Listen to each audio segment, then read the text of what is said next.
제137편 갈릴리에서 기다리는 때 4. 가나에서 있은 결혼식. 수요일 정오까지 거의 1000명의 손님들이 가나에 도착했는데 이는 결혼식 축제에 초대된 숫자보다 4배가 넘었다. 수요일에 결혼식을 올리는 것은 유대인의 풍습이었고 한 달 전에 결혼식을 위한 초대장이 나갔다. 오전과 오후 이른 시간에는 결혼식이라기보다는 예술을 위한 대중적인 환영회처럼 보였다. 모든 사람들은 거의 유명한 이 갈릴리 사람에게 인사하고 싶어 했고 그는 젊은이와 늙은이, 유대인과 이방인 모두에게 매우 친절했다. 예수가 예비 결혼 행렬을 이끌기로 동의했을 때 모두가 기뻐했다. 예수는 이제 그의 인간 존재, 선지했던 그의 신성, 그의 인간 본성과 신성이 결합된 상태에 대해 완전히 자각하고 있었다. 그는 완전한 균형으로 한순간에 사람의 역할을 해내거나 신성한 본성의 퍼스널러티 특권을 즉시 행할 수 있었다. 날이 갈수록 예수는 사람들이 그에게 어떤 기적을 행해 주기를 기대하고 있다는 것을 점점 더 의식하게 되었다. 특히 그는 자신의 가족과 6명의 제자, 사도들이 다가올 나라에 대해 그가 놀랍고 초자연적 방식으로 발표하기를 기다리고 있다는 것을 깨달았다. 오후에 일찍 마리아는 야고보를 불러냈다. 그들은 대담하게 예수에게 다가가 몇 시 어느 지점에서 초자연적인 존재로 결혼 행렬에서 자신을 드러내려고 계획했는지, 그들을 믿는다면 비밀을 알려줄 수 있는지 물었다. 그들이 예수에게 이 일을 말하자마자 그들은 그의 특유한 분개심이 일어났다는 것을 깨달았다. 예수는 이렇게만 말했다. 나를 사랑한다면 내가 하늘에 계신 아버지의 뜻을 기다리는 동안 기꺼이 나와 함께 기다리십시오. 그의 질책하는 호소는 그의 얼굴 표현 속에 나타나 있었다. 어머니의 이러한 행동은 인간 예수를 크게 실망시켰고 겉으로 그의 신성을 어떤 방법으로 전시하는 즐거움에 빠지라는 어머니의 은근한 제안에 자신이 반응한 것을 깨닫고 그는 정신이 번쩍 들었다. 그것은 바로 얼마 전에 산속에서 혼자 있을 때 하지 않겠다고 결심했던 바로 그런 일 중에 하나였다. 몇 시간 동안 마리아는 크게 낙담했다. 그녀는 야고보에게 말했다. 나는 그를 이해할 수 없다. 이게 다 무슨 뜻이냐? 그의 이상한 행동은 끝이 없는 것이니. 야고보와 유다는 어머니를 위로하려 했었고 한편 예수는 잠시 동안 홀로 지내려고 물러났다. 그러나 그는 다시 모임으로 돌아왔고 다시 한번 마음이 가볍고 즐거워졌다. 결혼식은 기대감 속에 조용히 진행되었지만 전체 예식이 끝나고 하객은 아무 말도 없었고 아무 움직임도 없었다.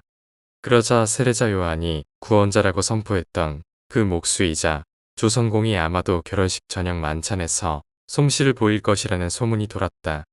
그러나 그렇게 입증될 모든 기대는 결혼 만찬 직전에 6 제자를 불러 모으고 매우 진지하게 이렇게 말했을 때 그들의 마음에서 사실상 사라졌다.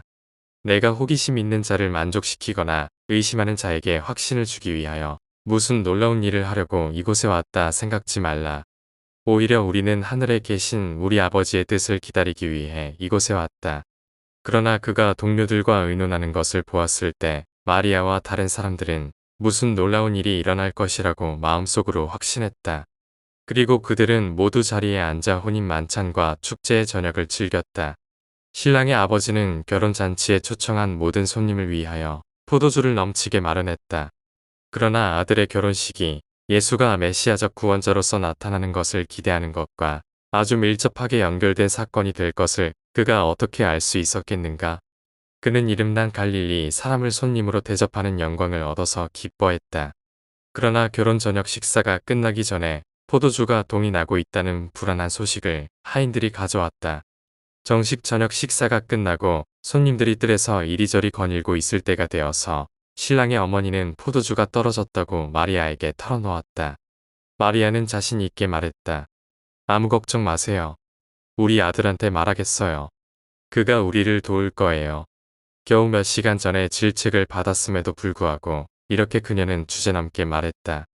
수년 동안 마리아는 나사렛 가정생활의 모든 위기에서 항상 예수에게 도움을 청했기 때문에 이번에도 그를 생각하는 것은 자연스러운 일이었다. 그러나 이 야심찬 어머니는 이번 기회에 장남에게 요청한 또 다른 동기가 있었다. 예수가 뜰 한 구석에서 혼자 서 있을 때 어머니가 다가와서 말했다. 아들아, 그들에게 포도주가 떨어졌단다. 예수는 대답했다. 착한 여인이여, 그것이 나와 무슨 상관이 있습니까? 마리아가 말했다. 하지만 나는 너의 시간이 왔다고 믿는다. 우리를 도와줄 수 없겠니? 예수는 대답했다. 다시 말하지만 내가 이런 식으로 일하러 온 것이 아닙니다. 왜 이런 일로 나를 다시 곤란하게 하십니까? 그러자 마리아는 눈물을 흘리며 간청했다. 하지만 아들아, 나는 그들에게 내가 도와줄 것이라 약속했다. 제발 나를 위해 뭔가를 해주지 않겠니? 그러자 예수는 말했다. 여인이여, 왜 그런 약속을 하셨습니까? 다시는 그런 일 하지 마세요. 우리는 모든 일에서 하늘에 계신 아버지의 뜻을 기다려야 합니다. 예수의 어머니 마리아는 참담했다. 그녀는 그 자리에 그대로 멈춰서서 눈물로 얼굴을 적시며 예수를 바라보았다. 예수의 인간적인 마음은 그를 세상에 낳아준 어머니를 향한 연민으로 가득 차 그는 몸을 숙여 그녀의 머리에 손을 얹으며 말했다. 자, 어머니 마리아여, 슬퍼하지 마세요. 내 말이 냉정하게 들릴지 모르지만 나는 오직 하늘 아버지의 뜻을 행하러 왔다고 여러 번 말하지 않았습니까? 아버지의 뜻이라면 나는 기꺼이 당신이 원하는 대로 하겠지만 예수는 말을 잇지 못하고 망설였다. 벌떡 뛰어오르면서 마리아는 예수의 목에 팔을 감고 그에게 입 맞추고 하인들 구역으로 쏜살같이 달려가서 말했다. 내 아들이 말하는 대로 하세요. 그러나 예수는 아무 말도 하지 않았다. 그는 자신이 이미 아니 오히려 너무 많은 것을 바라며 말했다는 것을 이제 깨달았다. 마리아는 기뻐서 춤을 추고 있었다.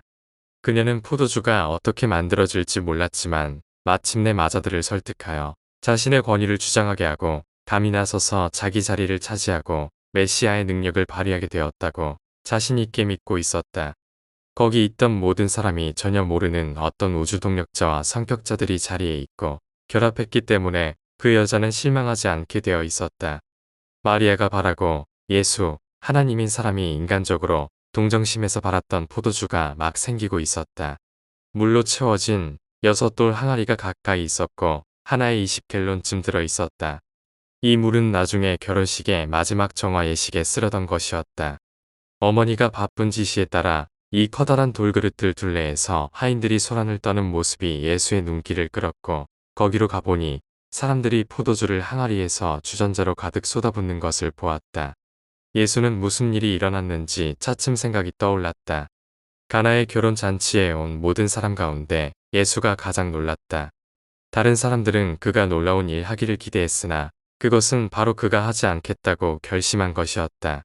그리고 나서 사람의 아들은 산에서 성격화된 조절자가 훈계한 말씀을 기억하였다.